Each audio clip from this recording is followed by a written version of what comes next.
Let me just introduce Áron Szabó, who's been involved in cryptography for over 10 years, and he went to the core of cryptography, dealing with different standards and protocols of cryptography, the different cards that are being used there. And what he's going to show you here is that how these PKI devices could be used in an alternative manner. No, hát tisztelettel köszöntök mindenkit. Köszönöm szépen a felkonferálást. Engem Szabó Áronnak hívnak. Warm welcome. My name is Áron Szabó, as it was mentioned. In the next 40 minutes, I'm going to talk about cryptography and interesting things which we jointly discovered with András Nagy and Péter Szabó. Now, what are we going to talk about? First of all, there's going to be a short introduction, following which we would just review what sort of protection mechanism the Windows has, Windows certificate stores, and then we are going to go to the different PIN and password protection.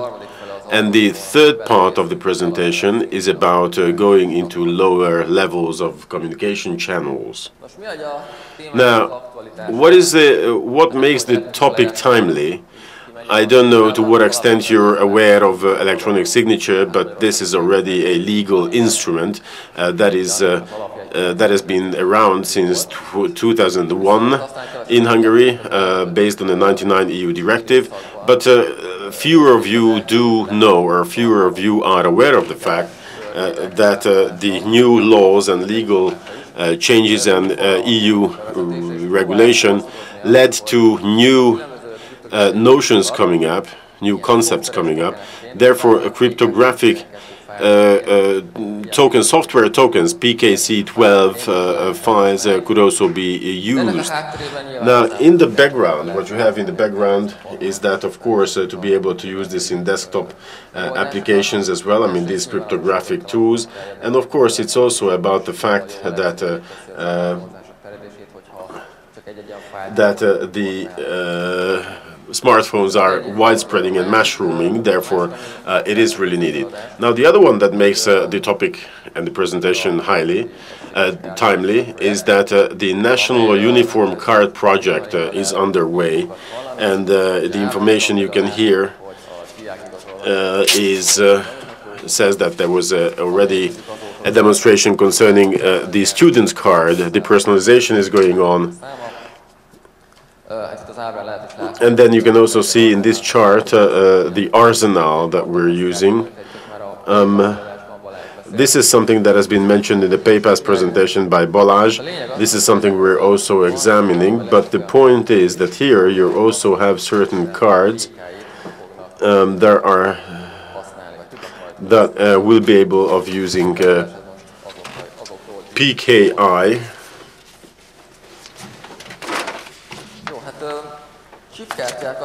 Anyway, chip cards.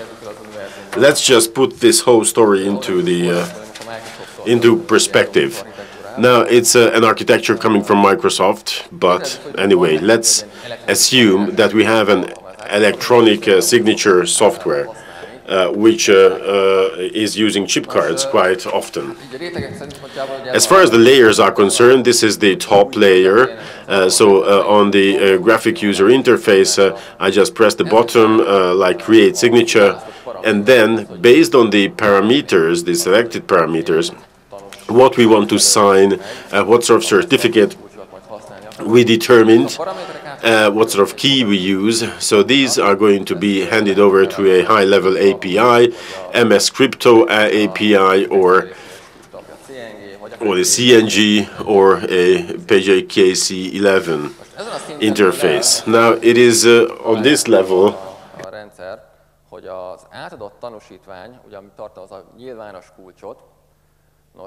When you generate the public key, the secret key, where is the secret key going to be stored? In which store? Now, there are, CSP and later KSP. So in the CSP layer is where you can find the secret one.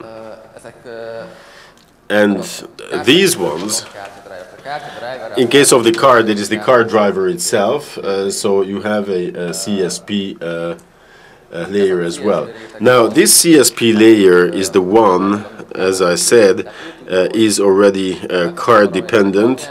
Therefore, this is how they know what sort of instructions to give, to issue, and also what sort of structure is to be considered so that the card would be able to send that further, yeah. Now, these instructions of byte level APE, as it was mentioned by Balázs in the PayPass presentation, so the framework is really absolutely standard according to ISO 7816.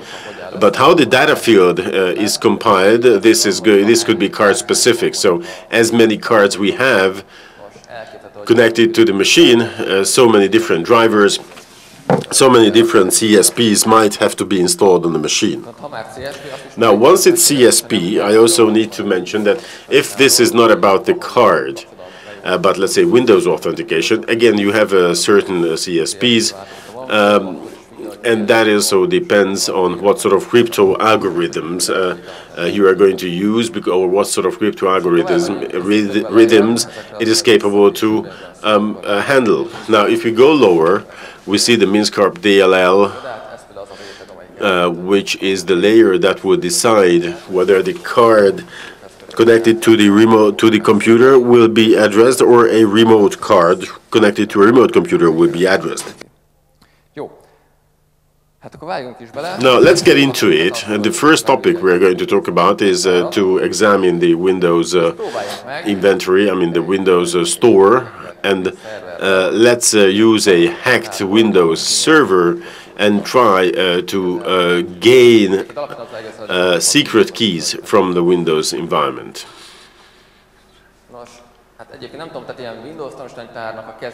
Now, handling such a Windows certificate store, or how to export import, I think this is that you've already come across before, either as developers or as users.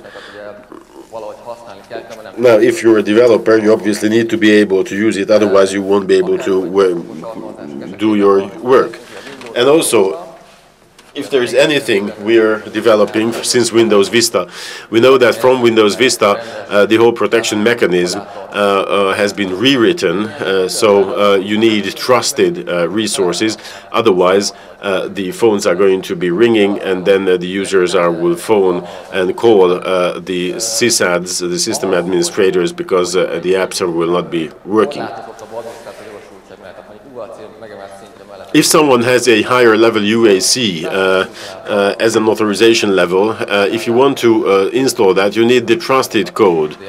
You need a trusted status for the DLLs and everything else. This is true since Windows Vista. Now, users might have come across such a certificate import when they had to fine-tune an SSL server. Again, here we have to go through this portal story. Now, importing certificates, so importing next ending import. There's two interesting settings that we'll be talking about now. One is basically about the possibility of exporting these secret keys, encrypted keys. So when I want to be able to be in a protected environment, I do not want private keys to be exportable. The other is, should I put on a strong protection? Should I switch on a strong protection for the key? Of course, there are different levels that you can set, and for every single key, for every access to the key, it will demand a password. How does this really work?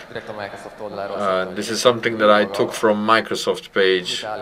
They actually say that a cert open store, someone opens it, what happens? and all sorts of diagrams that you see here. Basically, if I have an application, I open the certification store, the list of certificates is put over into memory storage, and also the properties, not the private keys, but we will extract those later on. And among these properties, we have the crypt exportable flag, precisely telling us should the private key be exportable later on or not. And not only is it there, of course we can of course overwrite it in our own memory and then actually implement it. From then on, we didn't do this topic first.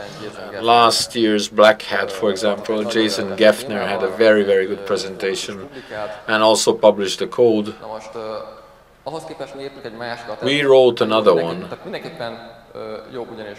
which is by all means better in that we, instead of the encrypt DLLs, we used an crypt32 DLL, which means that we could go into older Windows server, for example the 2003, which is more vulnerable.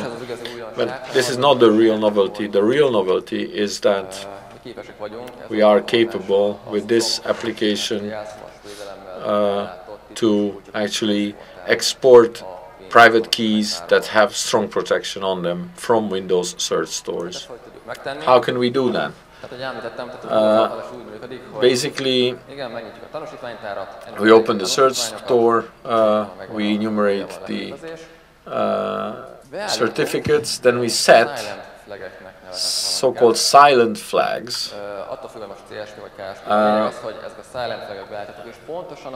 These silent flags basically mean they notify the system that there should be absolutely no PIN codes or etc. Demanded. For example,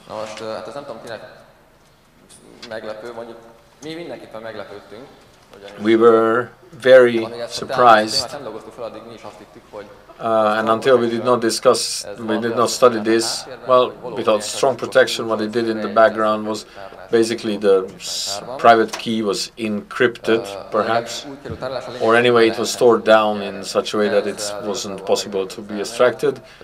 No, setting a silent flag, all this password requirement can be actually worked around. So by rewriting the crypt exportable flags in memory, we can save down in a completely P12 or PLFix file all these keys. I will show you this, but of course a few words about what we can do then, what an IT security manager can say. Well, let's just lean back and wait for Microsoft to do its stuff. This crypt exportable flag should not be exportable, or should not be. If we don't want to run, we can also say, or the IT security manager can say, let's use hardware devices for storing keys, and let's forget the Windows Store. That might be the best solution. Or, if we still want to use this Windows Store, because there are some interests that say that it would be beneficial, then again it's not in the Windows Store that we should be actually storing these software tokens, the file keys, but let us stay with PKCS12 format, because there at least we know that the tokens are actually encrypted. A quick demo.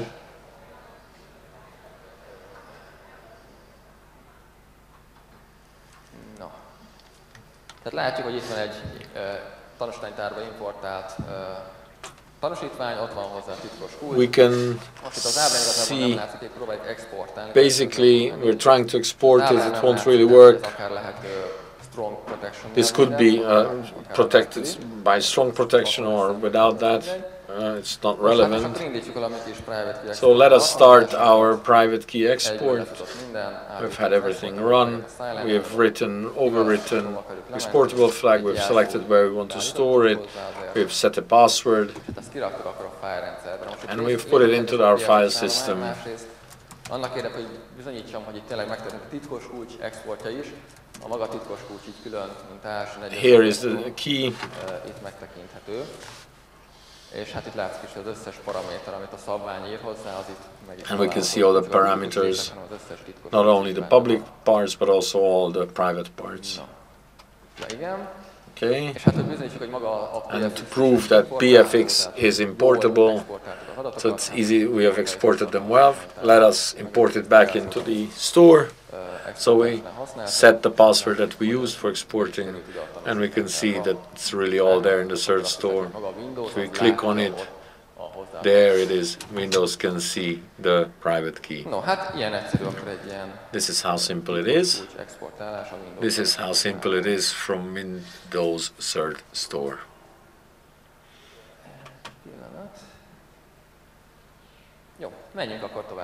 So, let's go on.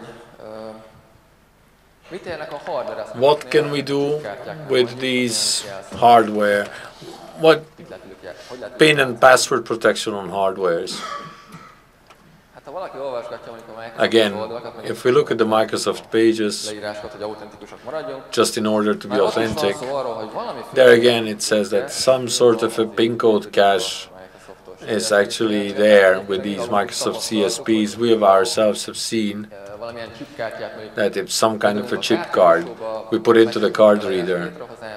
We launch signature creation, and until I don't pull the card, we can, without giving a new PIN code, I can continue to continue signature operations. So there's some sort of a cache, but this is a session cache.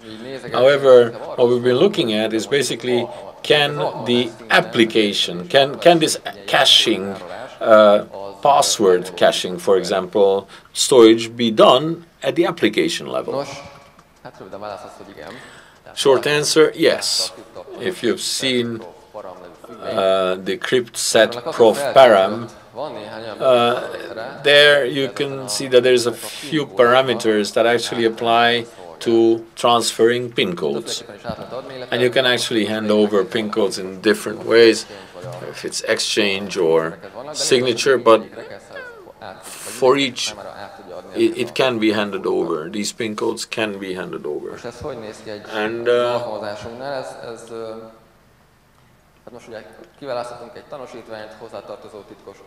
selected a certificate, we know where the private key is, which CSP. We get to this CryptSetProvParam, we have to set basically this PIN code. We have to, in a true real system, it is possible that it's actually, let's say, in a config file. It has to be read, and then it will set it in the background. The application will set it in the background.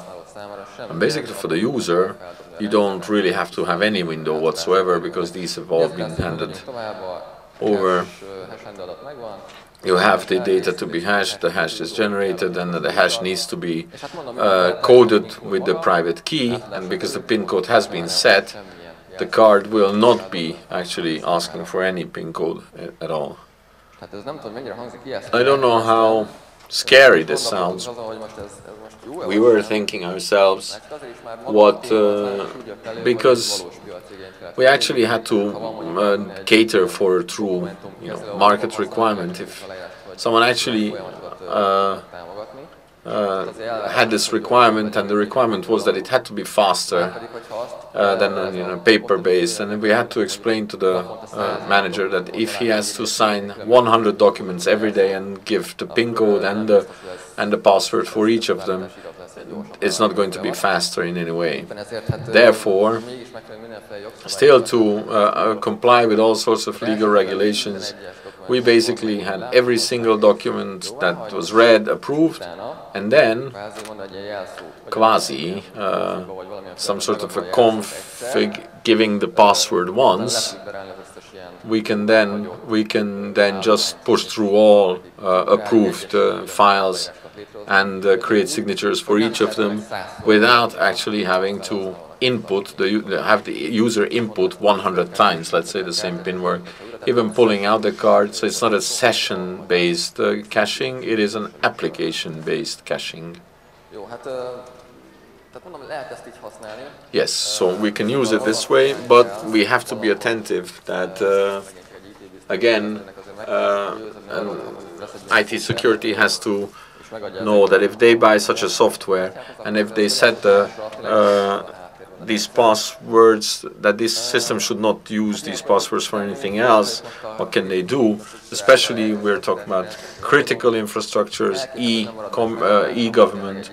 Well, it does have to be sent for some independent audit. Where even at the source code level, they will check the live path of a password that a user actually inputs, that it should not be stored. Now, if it's stored, then it has to be stored in a protected manner, that it should not be used for any other purposes that the user did not intend. So again, it's auditors who might play an important role here. So,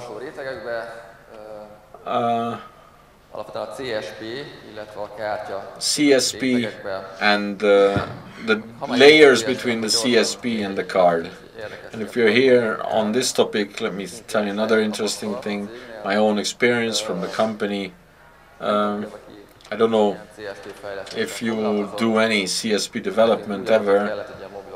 We had to write for some mobile cryptography application, and we did communicate with Microsoft, because what you have in such cases is that CSP elements, for us it was 2 DLLs, we had to send it to them, to Microsoft, for a code review.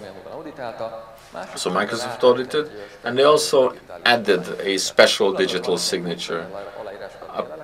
Apart from these signatures on the DLL, there is a special, separate CSP type signature by Microsoft. Well, everyone has to undergo this, so you can really list any sort of like card manufacturer. During such an audit, apart from the Microsoft audit, a lot of things are checked with such a card. Even at the source code level, they study it. This can actually go on for even a year, and it's quite a cost. So obviously everyone really think it over many times if it's worth it and if they want to market it or not. Small remark, if you are thinking of such audits, you have to know that the common criteria based audit is already 4 different levels, including source code level audit. So that's true for cards. In CSP, what were they looking for? So how did they test the functioning? I've mentioned that CSP, so it's something that has been signed by Microsoft, it's been reviewed. And there is this separate tool that you can, CSP exe, that basically it will, CSP sign exe, which will either include it in these DLL files as an extra security layer, or separately stored in a SIG file. That is the latter we got back from Microsoft. And so if we want to use the CSP, then in the registry we had to set the central DLL. And what we saw is that if this DLL is for any way corrupted, then Windows will not be able to use that. So the primary DLL, which is in the registry, this signature really is verified. However, this DLL that we had imported another DLL.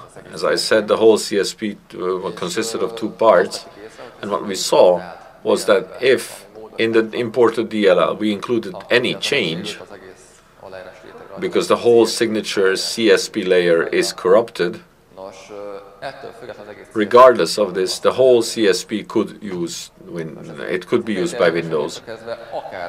This means we could have included anything in a DLL named like this, anything, whatever, whatsoever, and it would have run.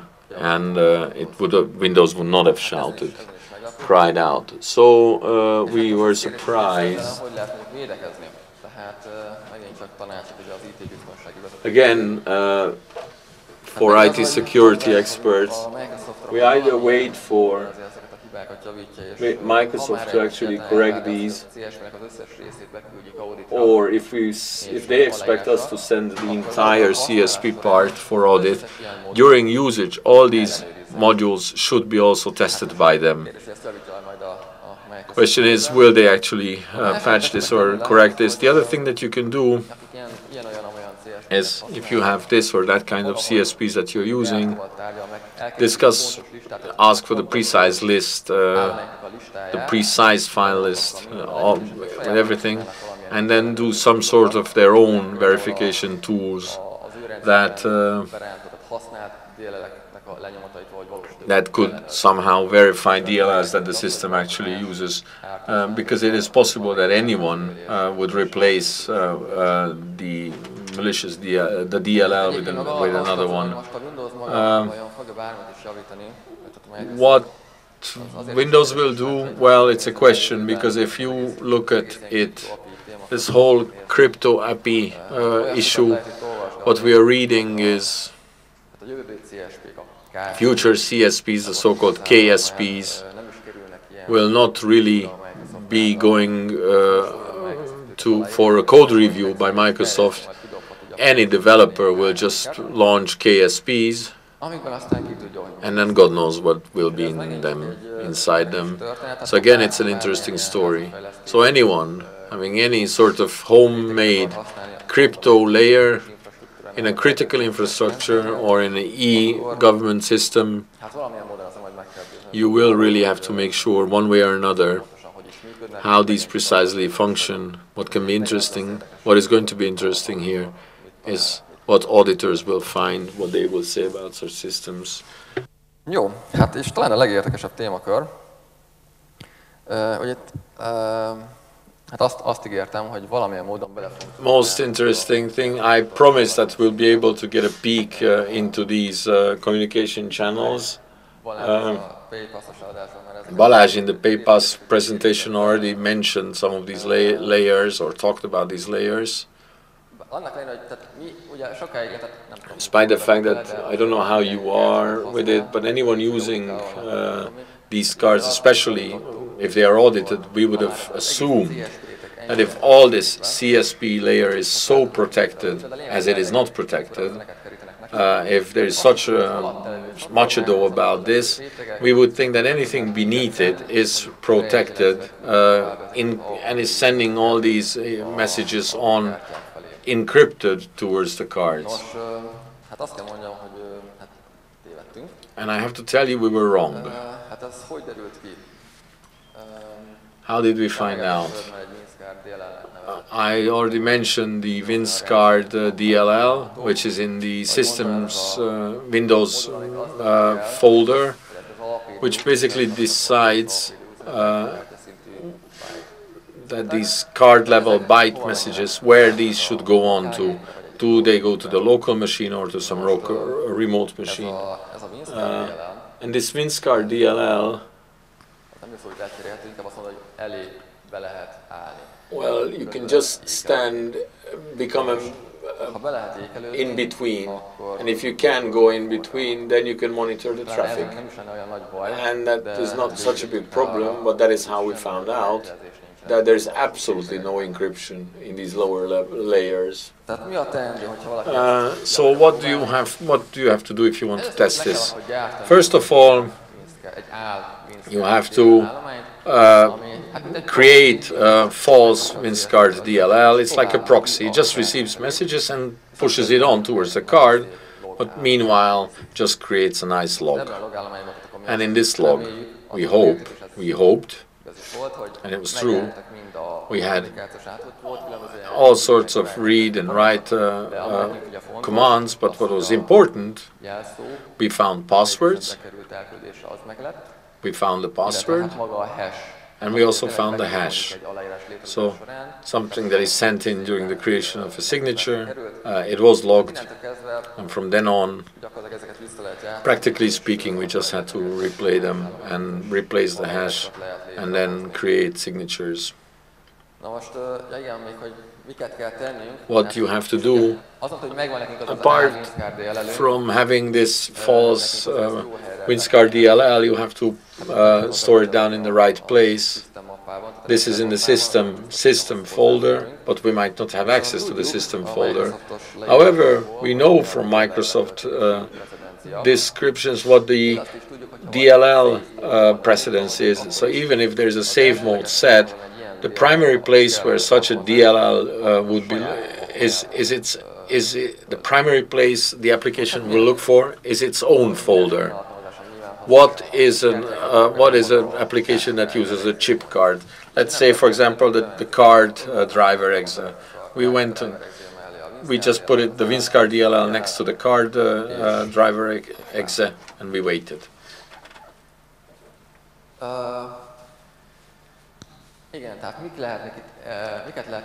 What could we do in order to make it more secure?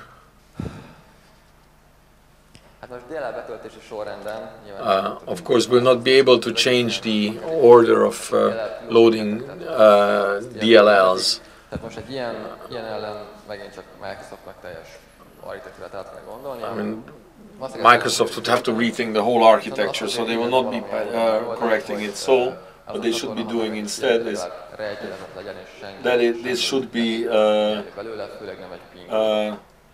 encrypted channel, so that not even a PIN code or a password can be derived from it. We know that there are such systems.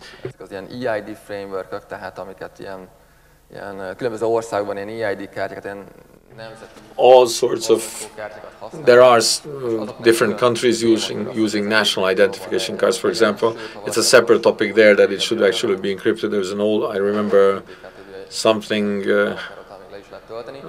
I remember reading something where future, some sort of an EID card specification was set forth, and there was a separate SSL type of protocol that would actually create an encrypted channel in this layer. But we know that this does not exist now. Demo.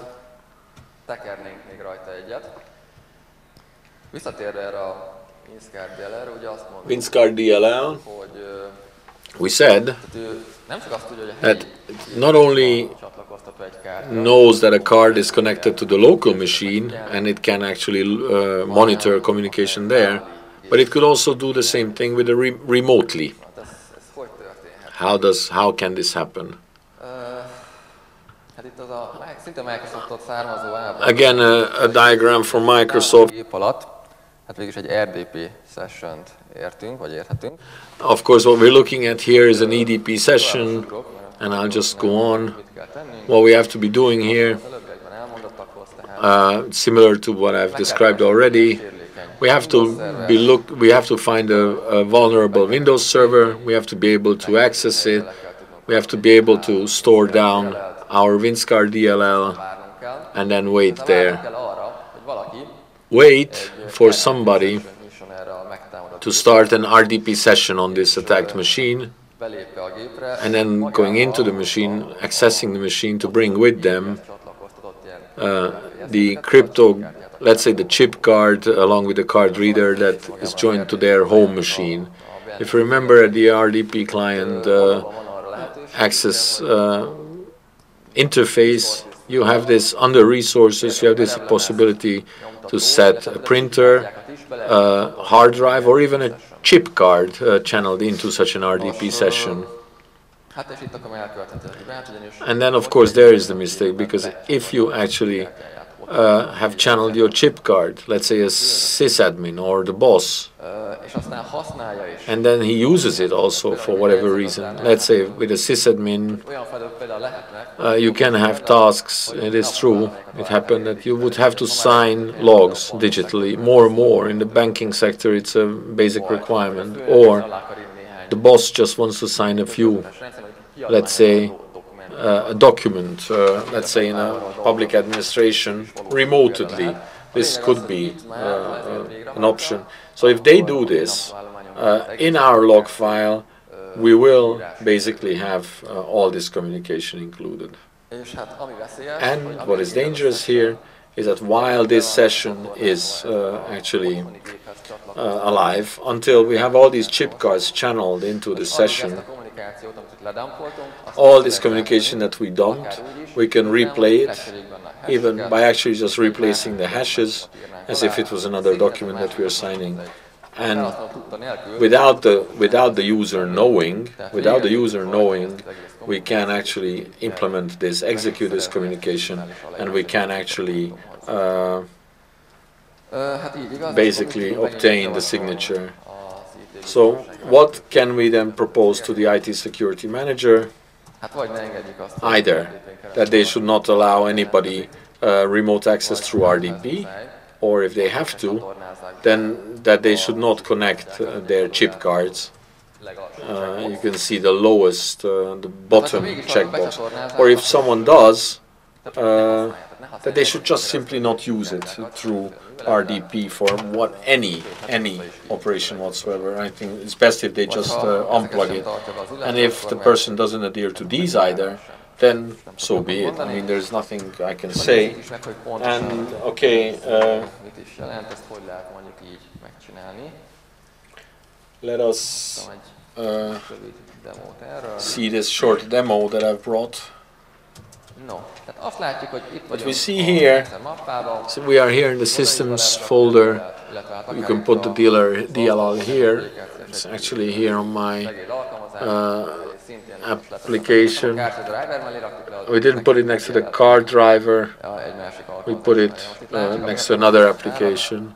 Look at the cert store and all the certifications, who it comes from. It's not important. And then we give all the pin codes, pin code cache, if you remember. We select the certification used for the signature, the public part. In the back, of course, is the private key that the card is using. And what we see here is that this exe did in fact use our false file, and what we are hoping is that it will indeed happen, that it should, what we want is that it should dump it in such a way that we should be able to input it into an open SC. I just input it and I actually have him execute the communication. It runs, it executes. This is where communication with the key, coding with the key happens, and the whole thing runs. And if I go back, here are the important parts. Exit, this shows that the password was handed over, and the 8 ones are the password. The next important element, the 2A, this is where the hash, it's actually in 2 parts, but that's the hash. And what happened with the hash, the coded imprint, you can query it with the C0 from the card. This is how simple it is. Okay, so basically this is where I finish. What I can say in summary is that it is quite evident that developers, malevolent or benevolent, well, have a lot of opportunities in their hands. So it is possible that, again, thinking of critical infrastructures, e-government, I think we'll see an increased importance of whatever we want to use in these systems. Somebody, some way, should first audit them and then should issue reports in which even a simple user can have trust. Thank you very much for your attention.